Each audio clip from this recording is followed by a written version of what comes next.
I think self-care is something that needs to be prioritized as a teacher because it is a very demanding job. It may not necessarily always be the most physically demanding job at times. Sometimes you might be seated more than others, or standing and walking around is obviously takes time. But it is mentally challenging, and you are constantly being pulled in so many different directions, and you're constantly trying to figure out, okay, how can I strategize to help my students, to help the students learning, to help my coworkers. It's very demanding on you in so many different ways that self-care is really important to make sure you're able to handle that.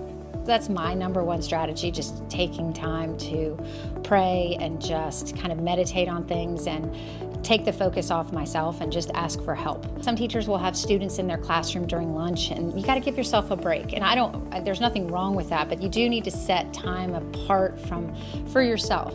Putting up those boundaries with students and saying, no, I can't do this here. Setting very defined times instead of I'm available whenever, to give very specific times, because students need to have expectations and know that if they can't make those expectations, then that's a problem.